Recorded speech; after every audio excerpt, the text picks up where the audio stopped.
This is the Morning Drive Podcast from Double T 97.3, presented by Cantex Roofing and Construction.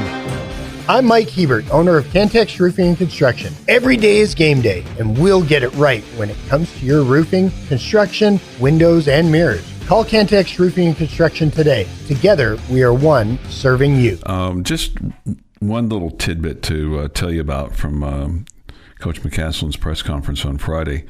And he's usually not a guy that, at least it seems to me, Jeff's been to more of his press conferences than I have, but I've been to a number of them where he seems reserved with his players and doesn't necessarily go over the top. Okay? Is that fair, would you say? Would you say that? Yeah. Yeah, would you say that? I guess so. Yeah, would you say that he doesn't necessarily go over the top? He's not a big-time sunshine pumper. Yeah. No. Not a big braggadocious guy either. Right. No. All of that. Would not fit well in on this show. We already have one of those. Wow. Just one? We already have a guy that's not big time and braggadocious. Yes, Jamie. That. I thought he also listens very well, which is, something else we struggle with on this show. Sure. Okay. We don't need to go through all of our struggling. But I guess I brought it up. Chuck just had a rule number one moment. Sure did. I did.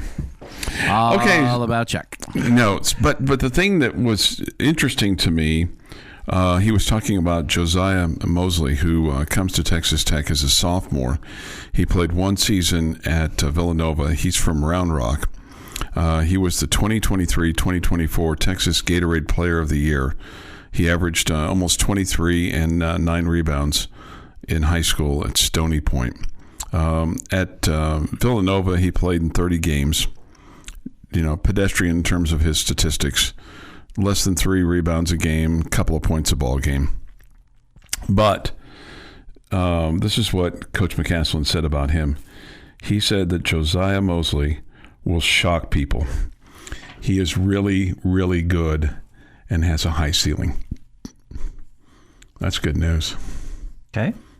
So I just thought that was really interesting that he wasn't even asked about him. He just kind of commented on him. He's just talking about his team. This was towards the end of his press conference. I think he was asked about, replacing Elijah Hawkins and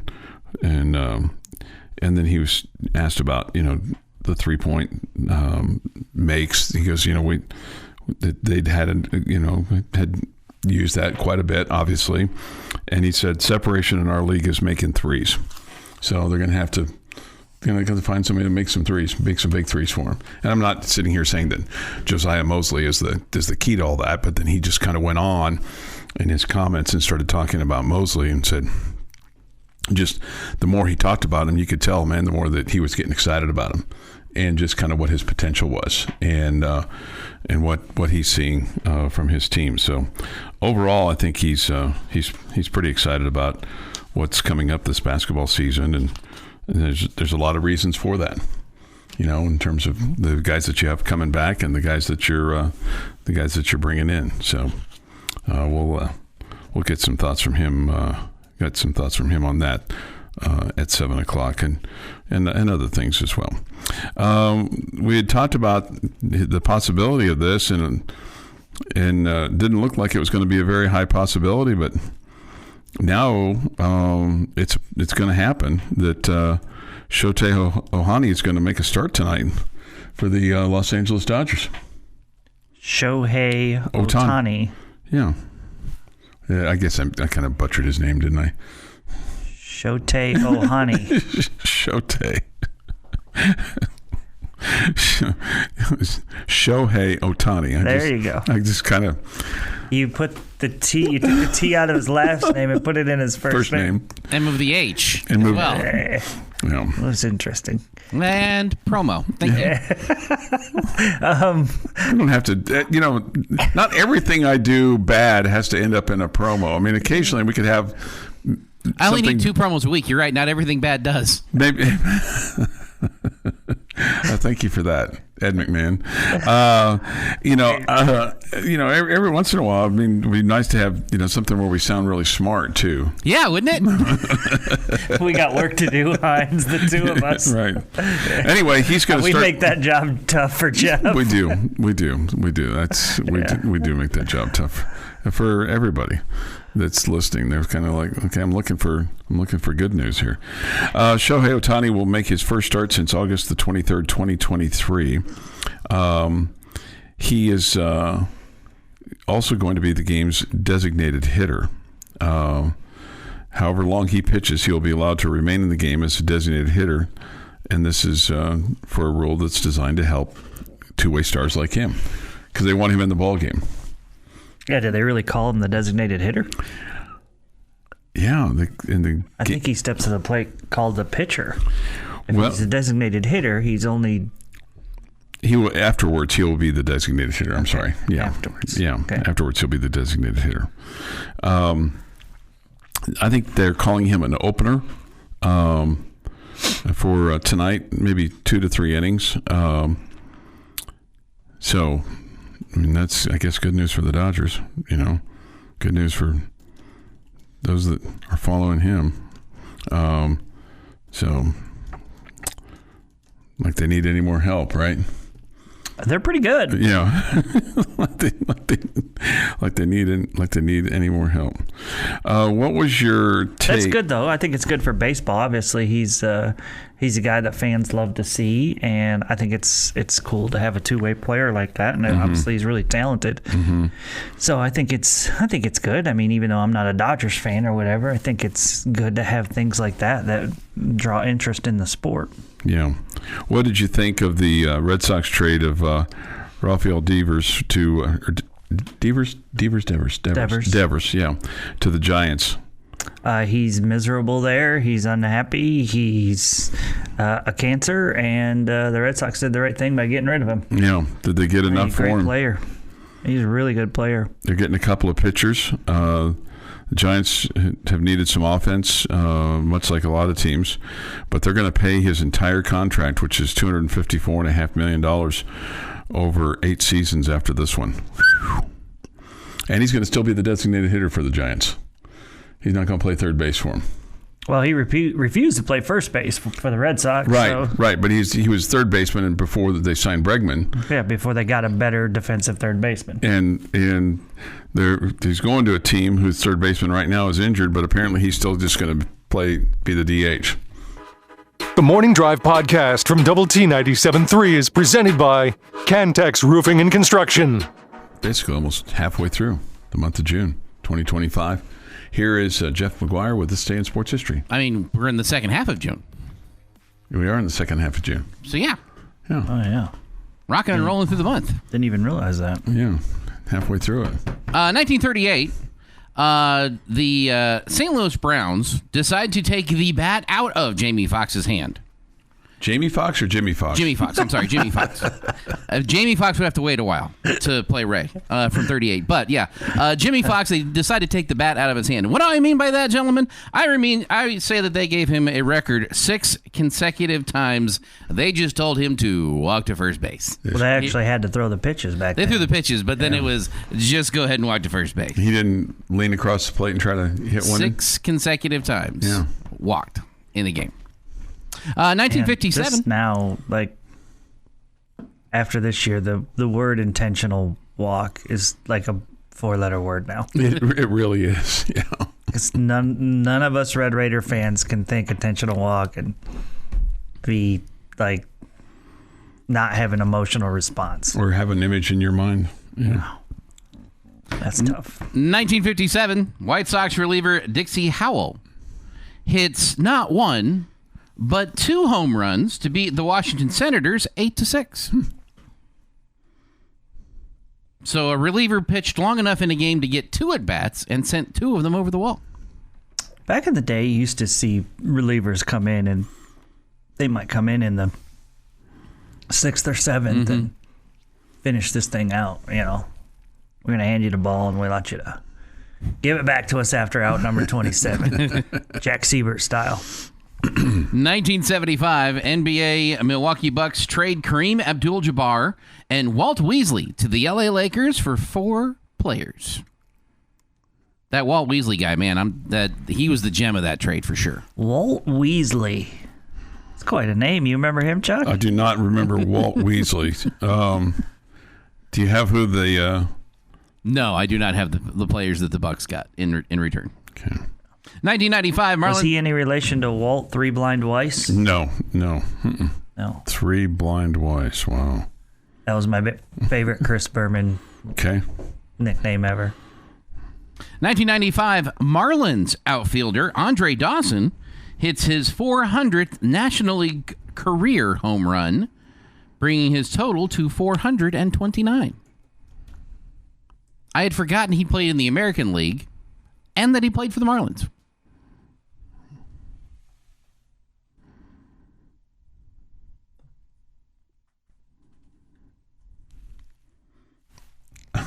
The Marlins are in the National League, aren't they? Yeah. No, he played for the National. He got his 400th National League home run today, but he has 429 overall. It's a 2 thing that I forgot. I forgot he played in the American League, and I forgot he played for the Marlins. I know he played for the Red Sox at the end of his career for a little bit. Is that where he played in the American League? Who else? I didn't look the whole thing up, but I had always known him to really be a Cub. Expos, Cubs. Yeah. Yeah. Marlins. Did he hit just 29 with the Red Sox? Must have. Yeah. I can't remember who else he played for. 1996, Jamie was a happy camper today.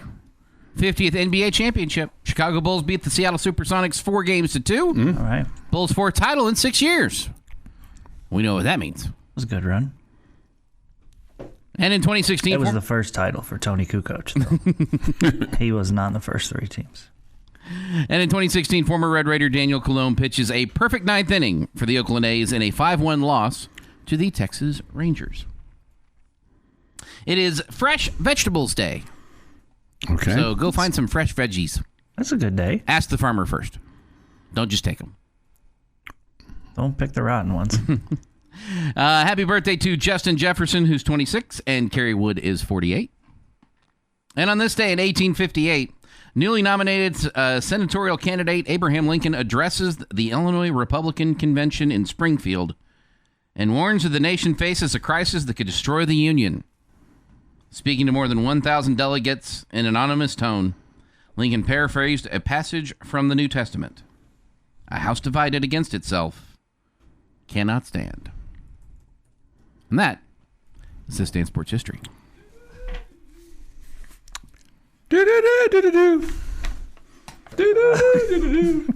I was making a promo. I'm sorry. I'm hearing echoes. Time for your lucky local winning word this morning. Last Monday that we're going to do this, okay? This is the final week, so make sure that you get qualified. Go to doubleTSportsNetwork.com to get signed up if you have not done so, if you've dilly-dallied a little bit. You've been tardy. Maybe you've been on vacation. Maybe you've just been out to lunch. Maybe working so hard. Maybe working so hard, taking care of all your tasks. But the Home Zone and Double T 97.3, we've teamed up to give away thousands of dollars already, and we've got some still to give away. So we've got tomorrow and Thursday that you could win $500, and then on the 26th of June, we hope that you join us over at the Soggy Dog there at 50th and Frankfurt, and have some good eats, some cold drinks, and maybe, just maybe, walk away with $2,500. But you can't win if you don't play, and we want you to enter this word at doubleTSportsNetwork.com, Falcons, as in the Atlanta Falcons, Falcons, Falcons, okay? Falcons. That Kareem Abdul-Jabbar trade on this day in 1975. So Walt Wesley goes to the Lakers as well as Kareem Abdul-Jabbar in 1975.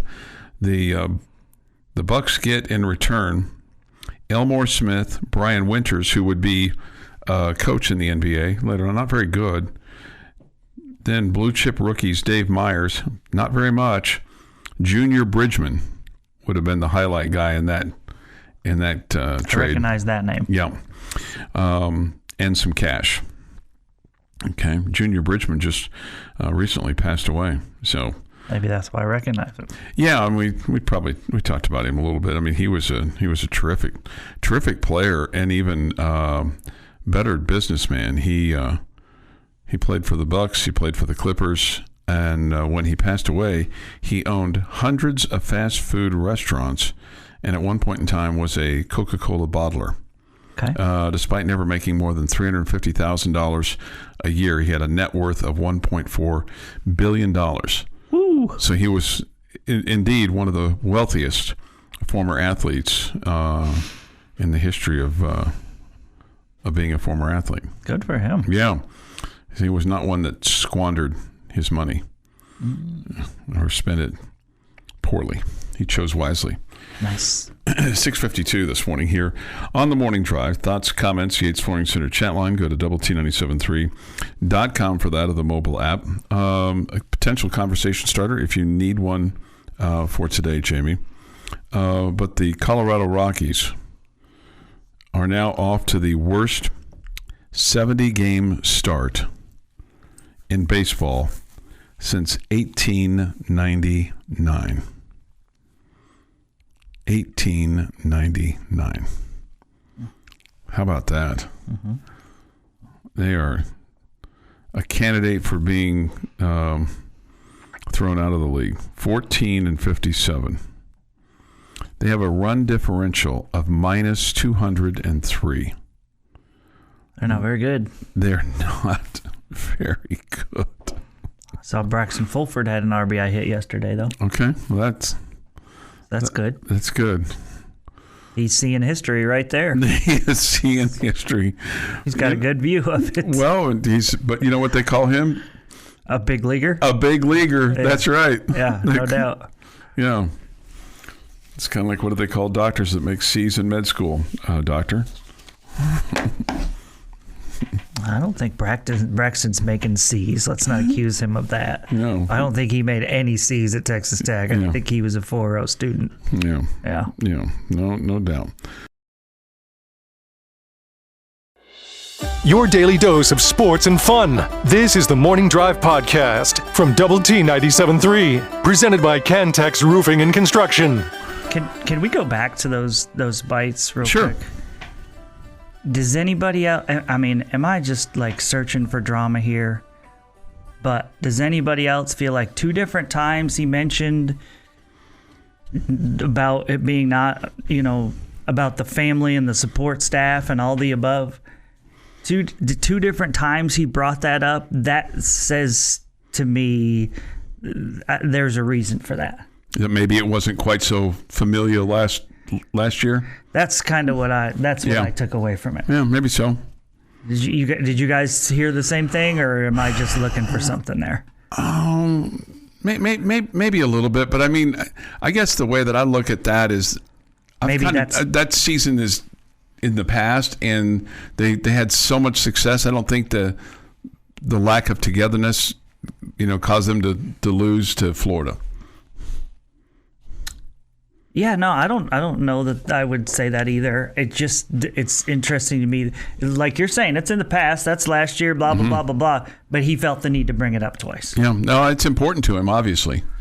Yeah, it's important to him. Little column A, little column B, for reading into it a little. Yeah. And I say that because I think I've heard every offensive lineman we've talked to every spring in the history, every fall in the history of ever, that it's more of a brotherhood now than it was last year. And, we're really working together. We love spending time together, insinuating that they weren't before, but it's every year we hear the same quote. I bet part of it is the nature of the beast with college basketball players, is that the families are more involved with everything. Families and the agents and all the above. Mm-hmm.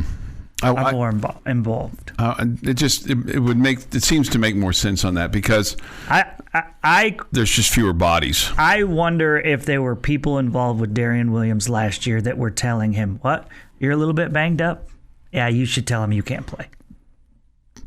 You should tell him you can't play." And Grant McCasland is expecting his guys to be tough, all the above, and fight through some things. And I think that's where the headbutting came. And he probably had players fighting through things that may have been worse than what... McMillan's out there balling because he can't play. Yeah. Okay?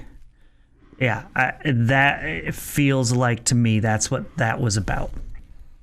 I don't know. I could be reaching for drama there, but just putting 2 and 2 together and all going back to last season and McCasland's comments from last season, I think we're finding out more of why Darian Williams is not here anymore. Mm-hmm.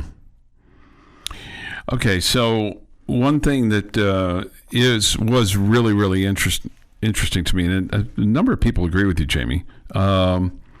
Yes, Jamie, I agree. I thought the same thing. Glad you said that because I agree. Influencers for D5 causes some things through the season, okay? I'm with Jamie. Felt like he might be explaining why a certain player is not here. Maybe his support staff wasn't on the same page, and he felt they weren't giving advice that wasn't in alignment with the program. Yeah, that's a fair comment. Mm-hmm. Yeah, that's a interesting comment. This is really interesting to me as well. Now this comment that McCasland's about to make is made before this news came out. So the guy that everybody wants to add to this roster is the Australian, the wing prospect Ben Henshaw. And he is now withdrawn, Jamie, from the NBA draft. He had until 5 o'clock yesterday, and he has done that. He has withdrawn. He's 20 years old.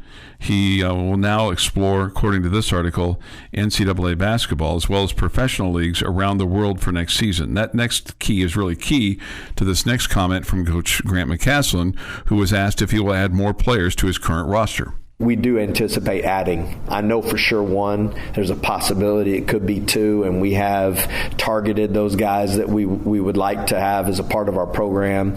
And for different reasons, we still have some work to get done to get it to the finish line. And some of it academics and being eligible, and some of it just trying to make sure that it's a right fit for everybody. And with these last few spots, because I do love our team, I'm gonna be crazy selective. I mean, we're not gonna roll the dice on anybody. This is gonna be like, this fits for this reason, and if not, we're not gonna do it, because I love our team too much to disrupt what we have and feel like the guys that we have on our roster. Would we like to add depth? 100%, especially as a ball handler. I mean, I feel like we need to add somebody in that role, and so I do feel like we'll add somebody there, but we got to make sure it's the right fit. Well, it goes back to fit, doesn't it? Yeah, well, the first thing I was going to say is surely that's got to be a point guard. It's got to be one of them's got to be a point guard, a true pass first point guard guy. And he said a ball handler. Yeah. And the problem with Henshaw, I think, is getting him academically eligible for whatever reason. So that's a guy that they really want. He averaged almost 10 points a game, 3 rebounds a game, a steal. He played for the Perth Wildcats last year. So yeah, those numbers don't really. You just have no idea what the level of competition is. I don't know if that's good, that's bad. Right. I mean, I don't have any idea he's playing in Australia. Mm-hmm. But again, it goes back to your point of how many times did he say the word fit? It's got to be the right guy. It's got to be the right. Don't want to disrupt anything. What they've got built right now. So they must feel pretty good about things at this point. But it sounds like they are going to at least add a player.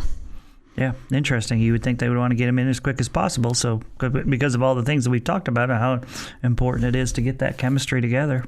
Yeah, so they've got, and I'm not sure when summer 1 and summer 2 starts. I'm assuming with college rules now that there's a possibility of just making a trade with another team. So no telling when that could happen. Hey, we've already paid the bonus, and see, and that in and of itself becomes a problem because these deals for these contracts had to be done and paid that Friday that the judge announced the settlement. So how much you can pay the new person coming in is, that's a question as well. But I'm sure they'll find a workaround to get whomever they want. I would think. But yeah. Let's see. Robert says this. I heard Ben's favorites are UNC and Texas Tech in no order. Yeah. difference between playing injured and playing hurt. You can play hurt. Yeah, that's exactly right. But anyway, it's there's no question about this. Your head basketball coach is very bullish on this next season, and the fact that they came up short has not left them satisfied in any way or form or fashion. They're more than ready to go. He's going to go off and be a part of a USA basketball team in Switzerland, but he's anxious already to get back and be working with his team. So that's good news, and he's excited about that. Yeah, I didn't expect him to go in there and be not excited. Right. I mean, the people who are so critical of Coach McGuire, I mean, for being excited and supposedly overhyping his team. I mean, you don't expect him to go in there and be like, yeah, we might be all right. I'm not sure if we're any good or not, but yeah. I would not want him to be that way. No, he was very, very upbeat and seemed relaxed as well, but focused and on point. All right, Jamie's question of the day. You got plenty. He's got lots of questions. Many just that circle his brain. This is the Morning Drive Podcast from Double T 97.3, presented by Cantex Roofing and Construction. Jamie's question of the day on Double T 97.3 is brought to you by Connecticut of West Texas. All right, gentlemen, we've talked some Red Raider men's basketball today, so I'm going to stick with that topic for you, okay? Okay. I'm going to tell you that you win the Big 12 Conference and that you make it to the Final Four this upcoming season. Wow. Which of those would you be more confident that it is really going to happen?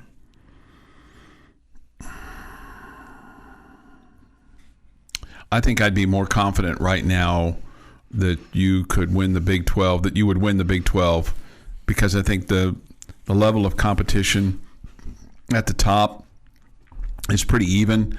And I think with the team that you have coming back, especially the Big 12 Player of the Year coming back, and just the mechanism that you now seem to have with this basketball team that kind of put it all together year after year. I think the Final Four involves some luck. It involves some matchup luck. It sometimes involves, did you get the ball at the right time luck? Did you hit the shot at the right time luck? But I think overall in the course of a season, I feel more confident in winning a Big 12 than getting to a Final Four.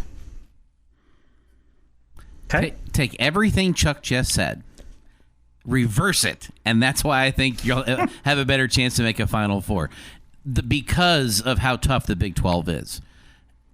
When you've got and Kansas had a down year last year. I don't expect that to happen again. You've got Houston and Kansas and Baylor and Tech and Arizona all in that range of teams that you could win the Big 12. BYU.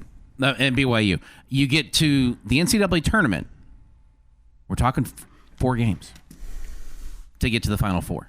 You win 4 games. That's all it takes. With the right matchups. That's how why I think it's easier. I have to tell you guys, when I came up with this question about 7:15, I had one answer, and I've now flipped it. Okay, by the time I asked the compelling question, argument. but by the time I asked the question, I had flipped it. You're going to agree with Jeff. I'm going to agree with Jeff. You said one thing, Chuck, that I think was very interesting about. There's luck involved to make it to the Final Four and all the above. I agree with that. There's no luck. You don't luck into winning the Big 12 Conference. That's true. You have to be really good. Mm-hmm. And I'm right now at the point where I expect Houston to be really good every year, pretty much, as of right now. I expect Arizona and BYU to be really tough. Baylor's dropped off a little bit. Kansas has dropped off a little bit, but we'll see if they come back because those are 2 great programs. You expect that they would. I just feel like getting a good matchup here, there. You're obviously a really talented team. So I think it's more difficult to win the Big 12 Conference. I don't think you can luck into doing that. I don't think luck plays a factor in that, except for did you stay healthy or not. Mm-hmm. Yeah. So I think I'm choosing the Final Four. When I initially thought up the question, I was picking winning the Big 12 conference, but I flipped by the time I asked you guys.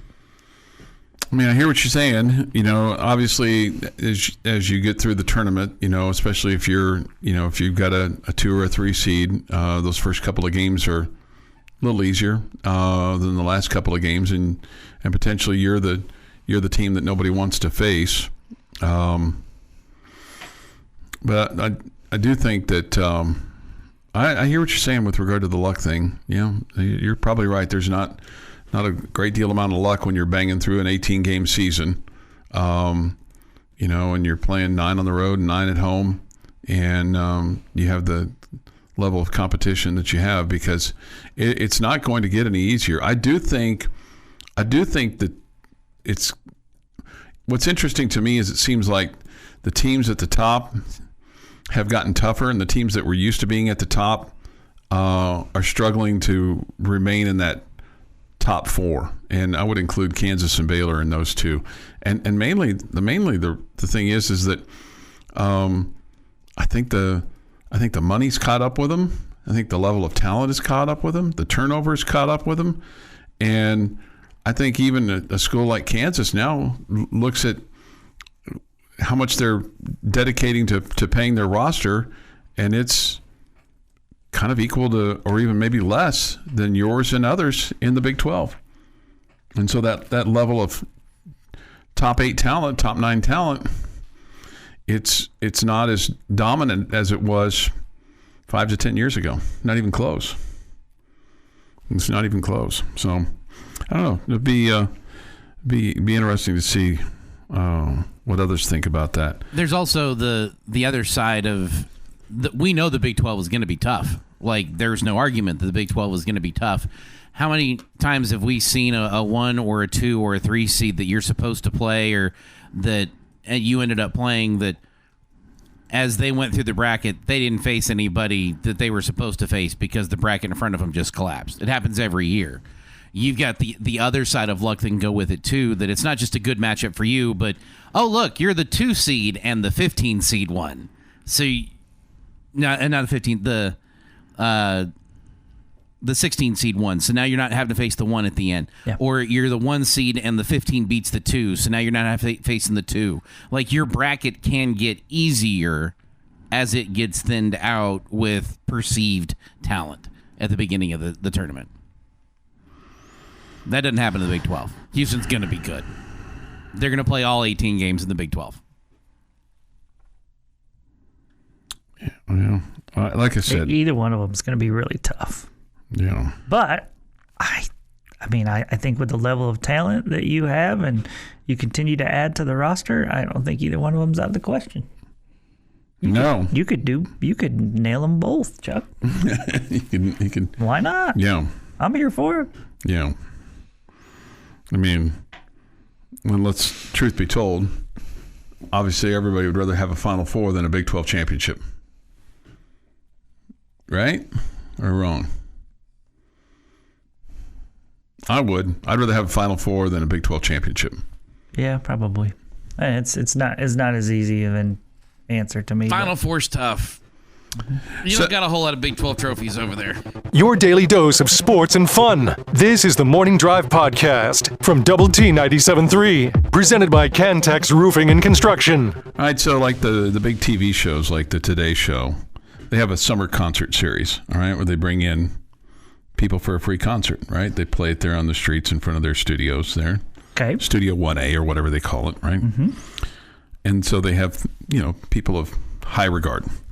So what we're doing this summer, our summer concert series, so to speak, is a discussion series, really, is to go back and look at significant days that changed Texas Tech athletics forever, both for the better and worse. These topics were selected by the staff, and we will be telling our own stories about these events and bringing you interviews from people that were there. They're not necessarily ranked in order of importance, but this week, the week of June the 16th, the topic of attention is Mike Leach fired as head football coach of Texas Tech, which took place technically on December 30th, 2009. What's your recollection of that day specifically? Just were you in Tyler then? I was. Yeah. Just disappointment. Just because he was our football coach and I loved him. I loved him being our coach. Last thing I wanted was for him to be fired. I didn't always agree with everything that he did. Didn't love the fact that he shopped himself around every offseason, but just the pure disappointment of I love Tech football, and I really like Mike Leach being our head football coach, and mom and dad are breaking up. Yeah. So, I was disappointed. It was shocking how quickly that all just unraveled. Just from the standpoint that, to me, the first shock was when he was suspended on December the 28th. For putting player Adam James in a shed who had a concussion. And there's so many layers to this thing that just kind of it gets deeper and deeper and deeper and deeper no matter how you dig. And, I know exactly where I was when I got that email from Chris Cook, who was in charge of athletic communications at the time. And I saw, because I'd heard, inside our building that there was some rumblings going on within the football program, and that there was an issue with Mike Leach and Adam James. Okay.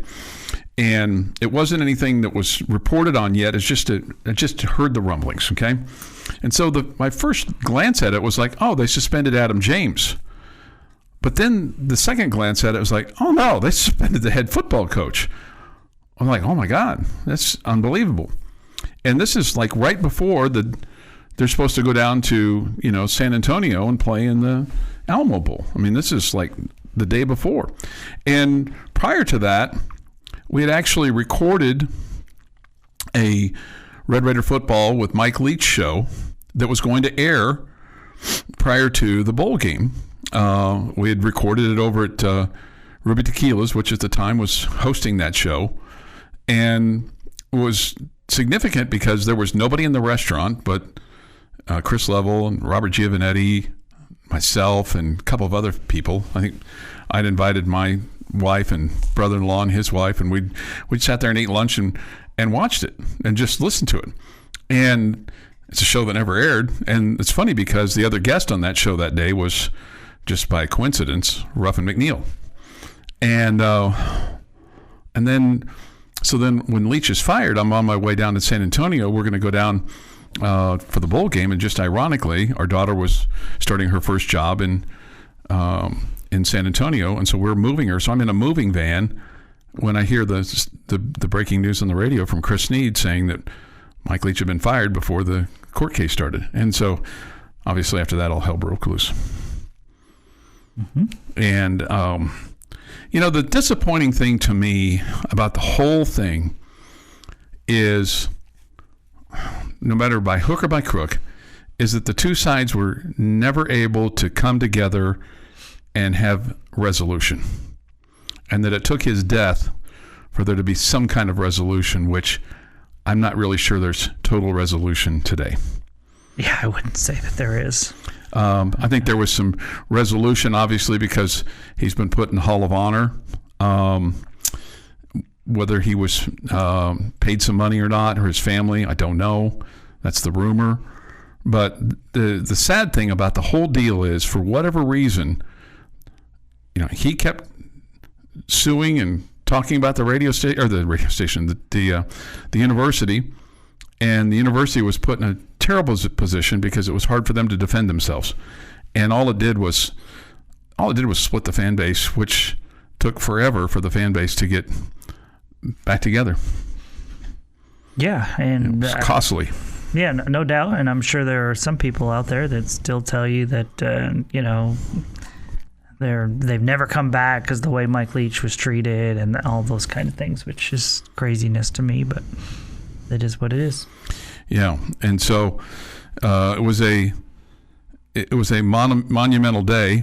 No doubt, not in a good way, but it was. And I think there's fault on both sides. I think that if Mike Leach had simply had a meeting with Tech like he was supposed to the day after Christmas, but bailed on it because of a snowstorm. And bear in mind, the guy grew up in Cody, Wyoming, where they have snow comes in bunches, not the 4 to 6 inches that we had that day. And I'm sure the university could have handled it better on their end in terms of how they approached him and went about it. But man, to me, all it is it's a wound that I don't think will ever be closed. I'm not sure it will ever be totally healed. Or be closed. I mean, I'm disappointed with the way everything went down. I don't feel like either side was perfect in the ordeal at all. I wouldn't say it's a wound with me. I mean, I don't hold blame for, I put most of the blame on Mike Leach, but I do feel like it was the beginning of like the wussification of America, where you weren't allowed to, discipline student athletes anymore. I also would say that there's some good in that because, we know more about health concerns now and all that, and you have to make sure you're taking care of student athletes and all that side of things. But it was classic, wussification and helicopter dad kind of stuff, all of the above. But I don't feel like I have any open wounds over it. I'm not mad at anybody anymore. Texas Tech has sold out their season tickets the last 3 straight years. That's a problem. No, I just think that there's when you bring his name up. I think are you saying the wound between Tech and the fan base, or the Tech and Mike Leach that'll never get healed? Because that is one I don't think will ever get healed. Yeah, I think it's between the two, and which two? Tech and Coach Leach. Okay, that one's never getting fixed. Yeah. But Tech and the fan base, I think that one has healed. I think there's probably some, but I think there's some people, and I think rightfully so. You should look at Mike Leach and go, man, you caused us an awful lot of problems. And look, we all know he was based on principle. Once he drew a line in the sand, he wasn't crossing it. And he didn't. I just know this, that a couple of years later, and I wasn't on the air at the time of the firing. I was in a different role here, but I do know that when he came back the first time and had his book signing, we had him on in studio, and we get done talking, and I said to him, because I dealt with him at a different level, and I said, were you surprised to see me here? And he goes like, yeah. And I said to him, I didn't fire a guy I should have. And he looked at me and said, yeah, I didn't fire a guy I should have too. He should have gotten rid of Adam James when he had the opportunity and didn't. And as a result, all that came back to bite all of us in the big old keister. This has been the Morning Drive Podcast, presented by Cantex Roofing and Construction. Check out our library of Double T 97.3 podcasts at doublet97.3.com.